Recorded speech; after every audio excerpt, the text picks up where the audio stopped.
Can you imagine? They've signed gangs now. The record labels have invested in all privatized prisons. Am I speaking French here? So it's not no rocket science as to what's going on. It's been a plan from day one. What are we really going to do about that? Because before, when people were being signed, we couldn't have a hoodie on our head, no gun fingers. Now it's gangs like 6, 7 signed. When? But what about us that kept it by the rules all this time? That's what I'm talking about. So it's deeper than just, when you say raw, let's take it to the labels. I was like, raw, do you know what you just said? You didn't hit the nail on the head. Let's take it to the labels. Who's in favour of that in here right now? I see some missing hands though, because really and truly, that should be everyone's hands up. Say goodbye. Quickly, I don't mean to polarize, it's just the music. Yeah, I'm not just saying that. What I am saying though, that it's a part of it. Yeah? Remember that we live in a society that constantly perpetuate negative images of us as a people. And they're not stopping it, but they're only stopping the negative images of their people. So we no longer have any boy group singers. So nobody wants, every youth man now, he wants to be a gangster. He doesn't want to be, but there's youth man's coming up now. How does a black youth want to be Ed Sheeran? Name the version of it. The American, they are poisonous. The American system has become very poisonous. They've turned Chris Rock, a church-going guy, into a gangster. They've turned Usher, a little nice, little pleasant little youth man, church-going youth man, into a gangster. Because the system is so pervasive, it twists you. It won't allow you to exist separately. But Ed Sheeran isn't turned into a gangster. Have you seen that? Because I've seen him turn into a gangster. Adele hasn't turned into a swearing, cussing singer. The only thing that we've got... I don't know about, maybe she does that somewhere else, but I'm talking about, but that's different. I'm talking about what she puts out for the public. They ain't gonna let her do that publicly. Another part of record saying, get on with my man, or whatever, because they want their society to be constant and fair, right? So don't put 7-year-olds, like our 7-year-olds are listening to this music. You have 6-year-olds in Africa picking up, when they should be at school, they're picking up diamonds to give to us in the West, or them in the West. The whole system is unfair. Justice is not about fairness. It's about one group of people controlling another group of people. As Patrick just said, they are now investing their money, they take their money and this wicked capitalist system and invest in jails so they can now produce more capitalistic produce for the system. And they want most of us and our children to be there. So, sorry, I'm going to wind up now. So don't think I'm just saying it's a far deeper. The young lady said about trauma. You know what I'm saying? There's a whole bag of trauma that's going on top of everything else. But the black governments in Jamaica, okay, where you're talking in England, none of them are doing anything about it. They're looking for money to feed their pockets. They want a yacht, they want a bigger car. They don't care if you're starving. Jamaicans are now being locked out of their land in their country because another group of people have recolonized the land and started to take bits away from them. Listen. All right, thank you. That was my time. Years ago, I decided not to work with kids anymore. I decided to grow children. Society's got this way of labeling them as kids, and we use the word kids, and then we're amazed at the behavior that they produce. Do you know that a kid is like an animal? It's a baby goat. So if you're labeling your children as kids, and the schools call in and say your kids are behaving badly, what can you expect? I used to go into schools and correct them in assembly. I used to say, hold on a minute, I'm not going to talk yet until you start addressing these young people as children. And they couldn't understand it. But we as a society were quick to label our children as baby goats and wonder why they kick off. I've just finished, and it was very strange because Patrick just reminded me that I was supposed to be speaking today, and I was like, oh shit. because I just spent the day with a school in Tottenham, working with some young people that were not expected to make anything of their lives. These people were written off. And I've been going into the school for about 2-3 months now to help them with their exams. And we went down there and videoed these children actually achieving success. Now, this is my point. This is where I'm trying to get with this, is that we as society are quick to turn that switch.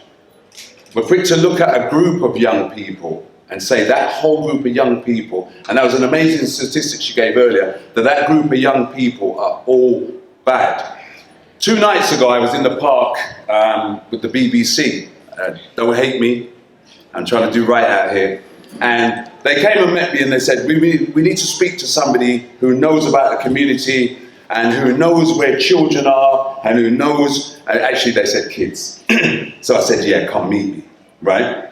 And we went into a local park, because my whole point is this, is that if you're going to meet me to talk about children, I'm going to show you the positive side of children. I'm not going to lead you down the road that shows you that every black boy is a mugger, or every white boy is being peer-groomed into being in a black gang. I'm not going to show you that. So they met, they turned up fully, 2 vans, jump in my car, start recording me, and so we get to a local park, and I'm telling them, this park is beautiful, the young people come in and work in this park, and I look over in the corner, and there was a woman being mugged by 2 young black boys. And the feeling that went through me was, and I'm going to be completely honest with you, I wanted to give up. I wanted to give up, because what are the chances of you taking somebody to show them what a wonderful area it is, and then witnessing a woman in a wheelchair? These boys came up behind her and hit her over the head with her own, she had a walking stick thing. And so she sat there with her head streaming with blood. And the BBC are saying, yes, this is what we wanted to see. Do you know what I did? I cut in. I said to them, this is not the side of Tottenham that I want you to see.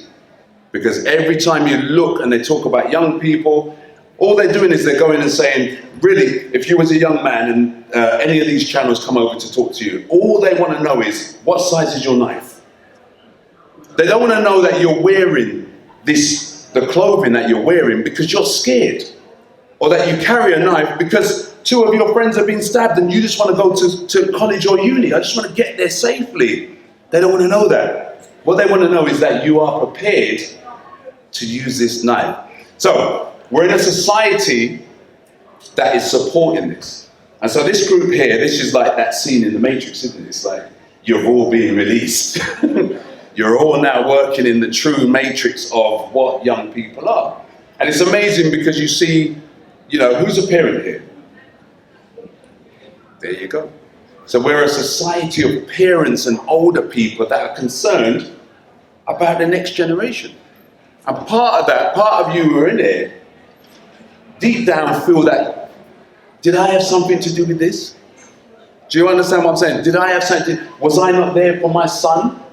Was I not there for these children that are, because children are the ones that call out for help. You drive down any road, the most darkest, disgusting group of boys, go and talk to them about their potential and you'll see the difference. Go and talk to them about, what do you want to do? You're a musician, here's a card. And you'll see they will turn up to that studio. But if you go over to them, or worse still, if you avoid them as adults, because some of us will leave here today and we will avoid those people. We'll avoid them. We'll just say, it's easier that, because they carry knives, or they kill people, or they sell drugs, or they're up to no good.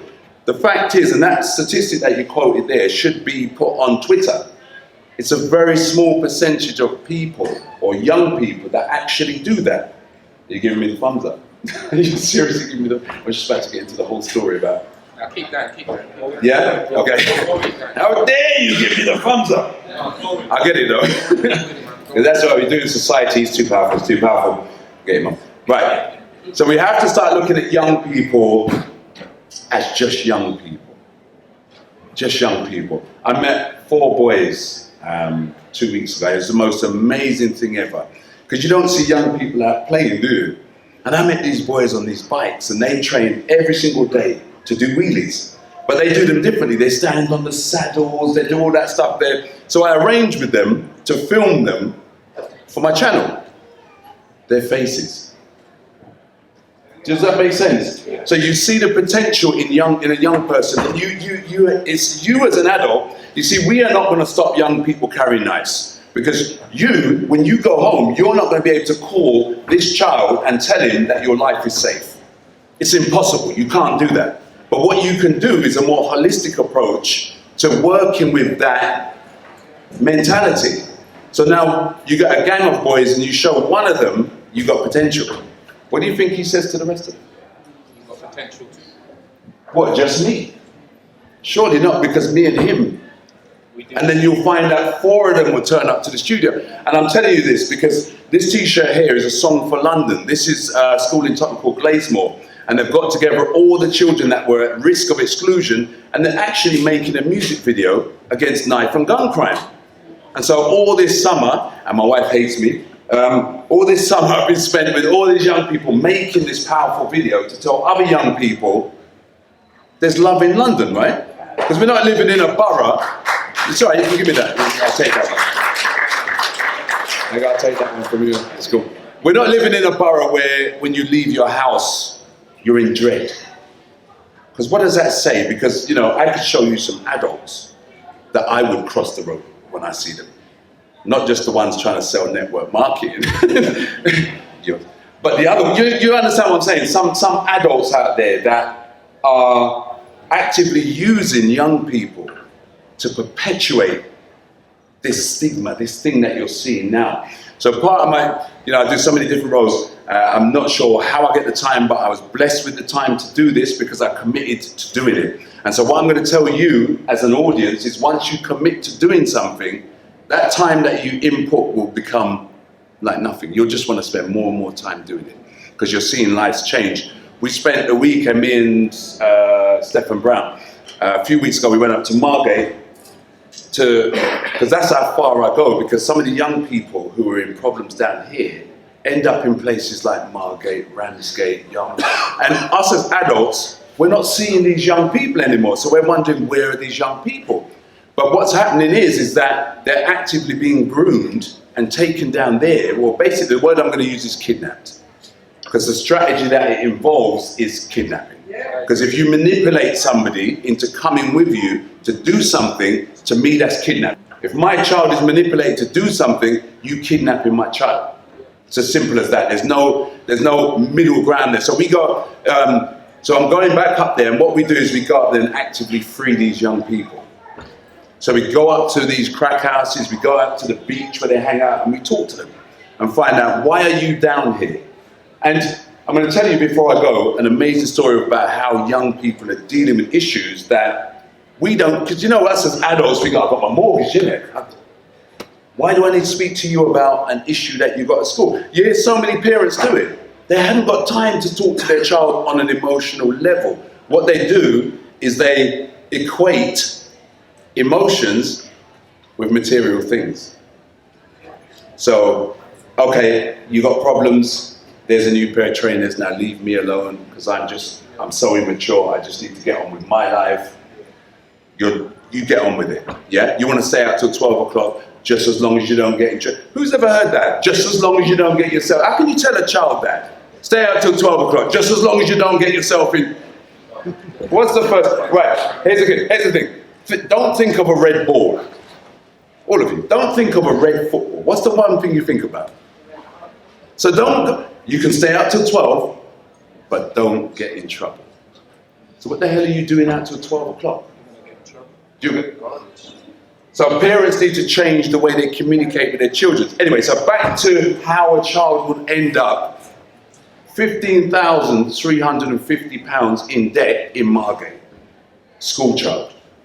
Yeah? This is how it happens. And this is the amazing part about the work that I do, is that I go inside. I don't just talk about youth work. I go and I would address the trapper. Yeah? I would go and speak to the parent.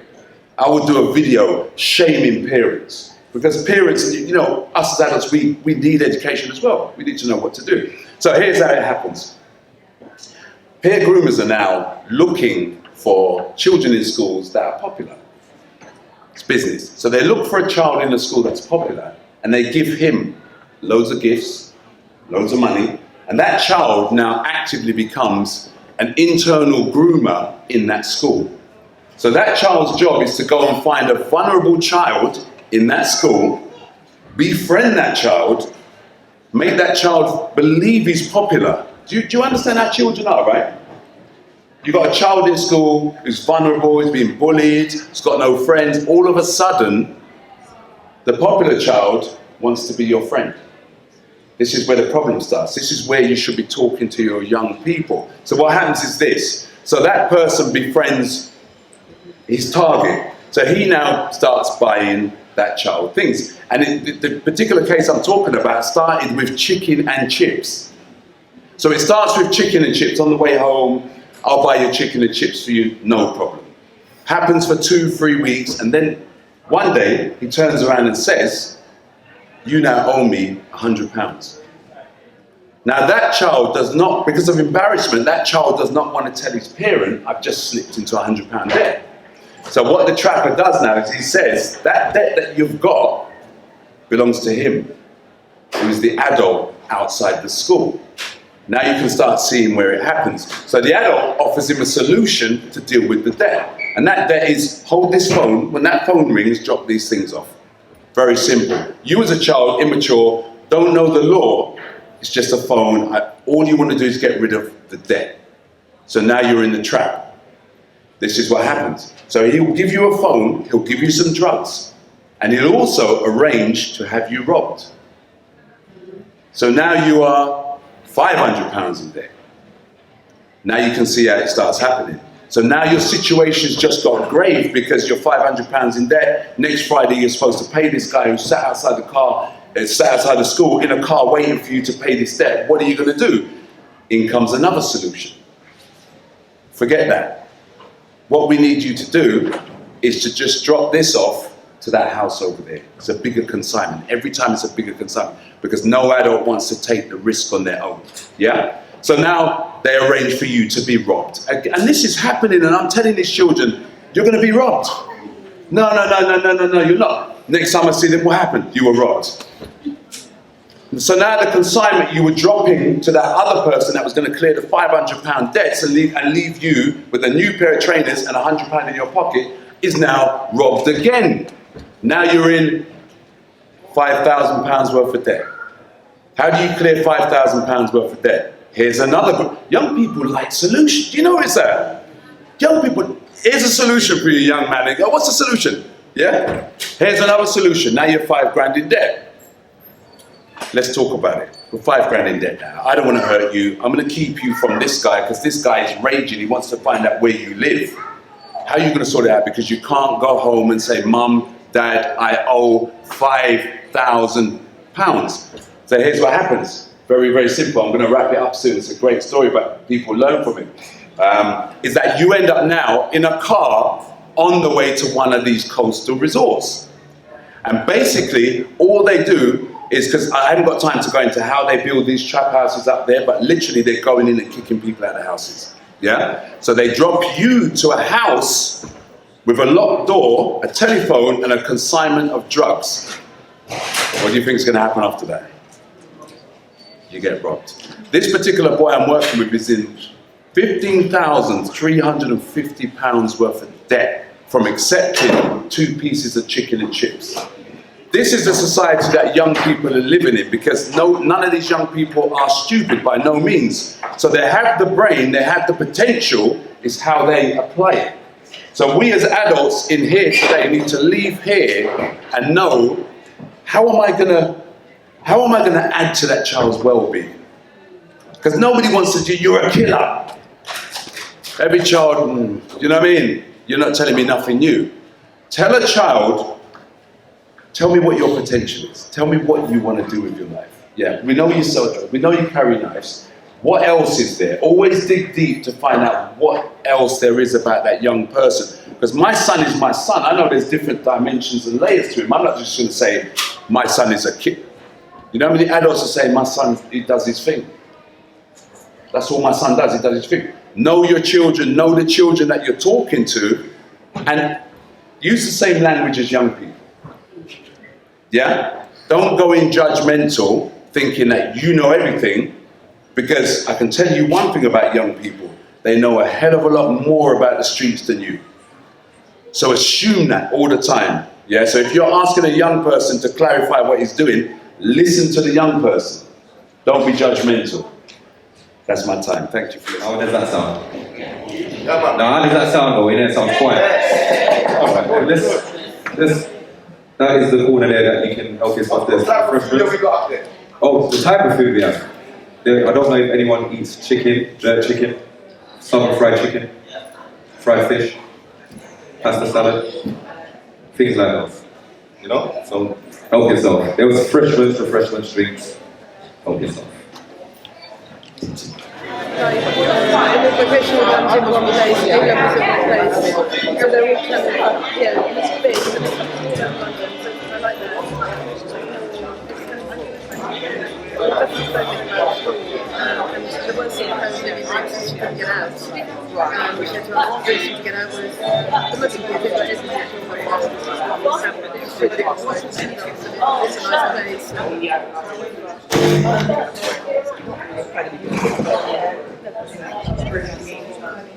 Oh, that's good. Should I do some crystals as well?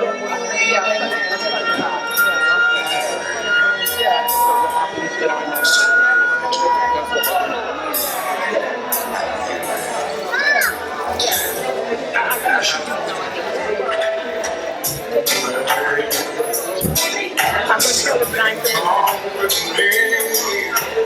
Every time I'm alone with you, you keep talking about you loving me. Your proclaim is blow my mind. Why don't we stop all the talking, girl? Why don't we stop wasting time? Keeping people at the meeting's hard. Baby, don't you know I will be your boy and all that. I can meet you up wherever you are. I'm making things from the heart. It's not going to be the same quality.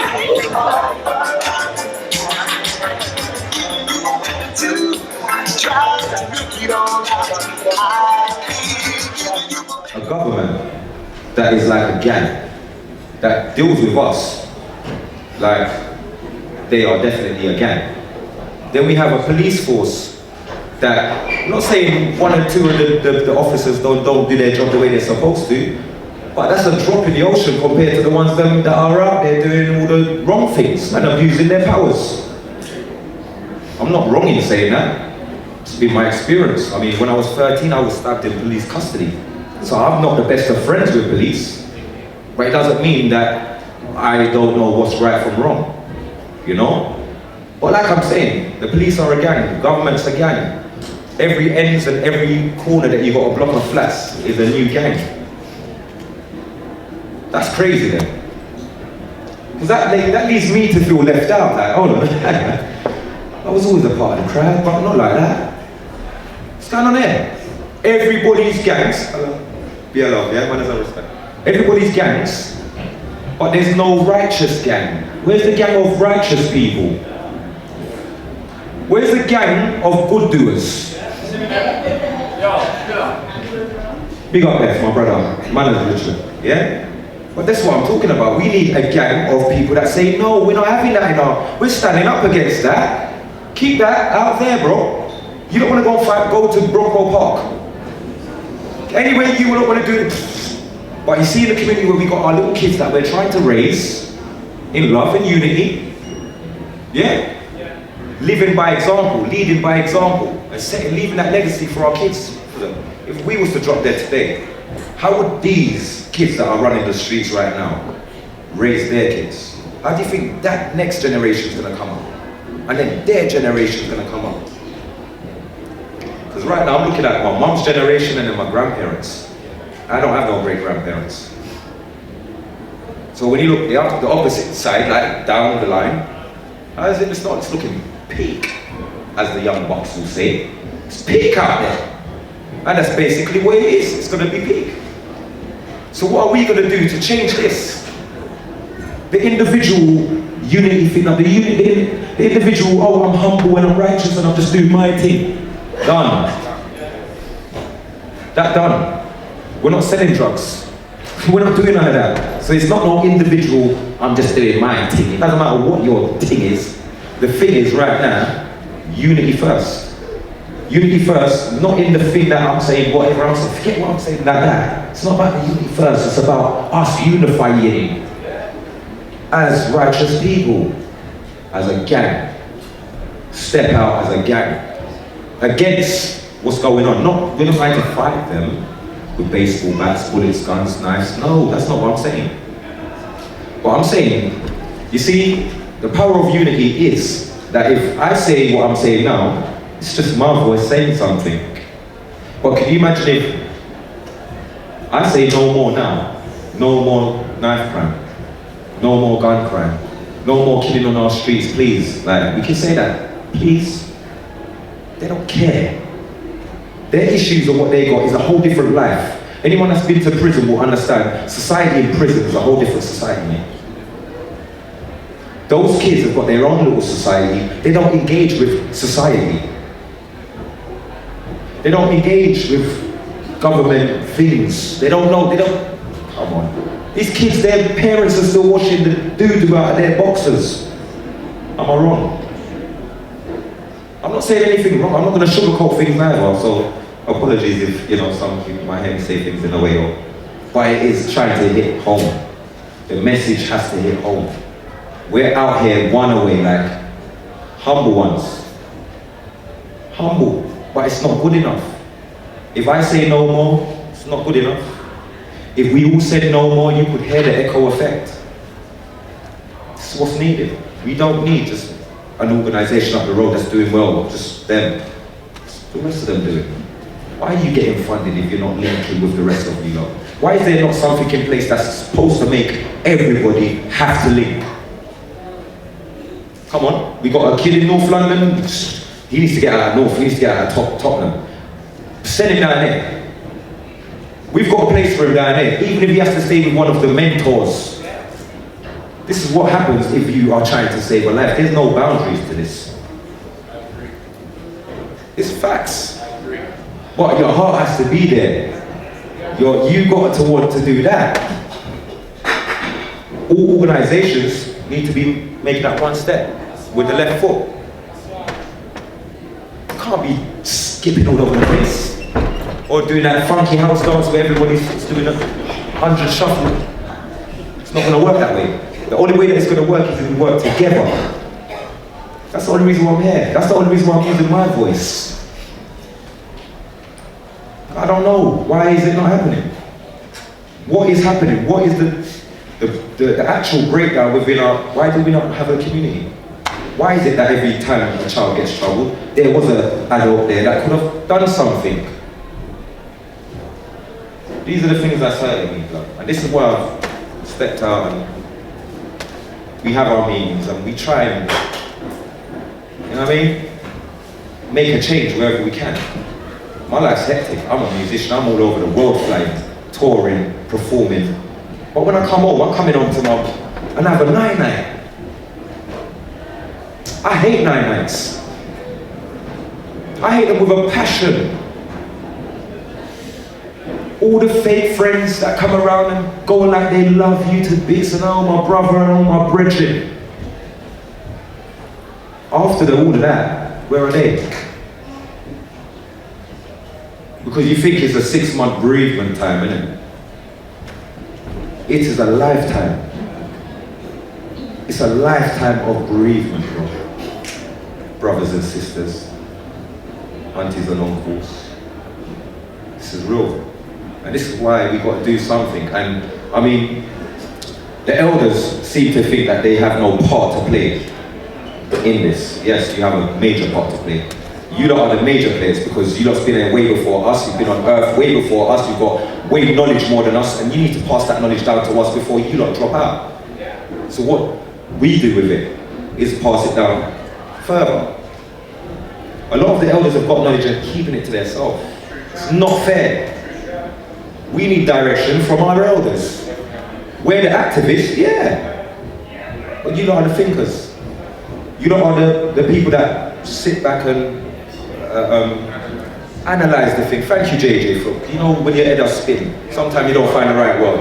You understand? So this is what we need. Everybody plays a part. The youth them are our today's activists. They have no direction. They don't know what they're doing. They think it's cool to stab someone and do 20 years. They're young. They can waste 20 years if they want to waste 20 years. Well, when you know better, why not do better? Why would you want to waste 20 years? I mean, if I could get back all those years of me being on the block, running away from cops, jumping out of cars, all sorts of stuff that I got arrested for, that I went to prison for, I wasted my life, and I could have been putting my, like, one foot on something, one track, and stay focused, because I've always been that kid. But I've always had influential friends also, and, you know, if you're not with the man then, and you're not doing a little thing then, boy, you're not the man then, you know. A man don't rate you. But see, it takes a stronger man to know, say, yo, man, I don't care about your ratings, real boy. Because if you can give me ratings that make me feel good, then you can pop down my ratings, real boy. You understand? So I have to rate myself enough to can look at you and say, enough's enough. You understand? With that being said, that's enough of me saying enough.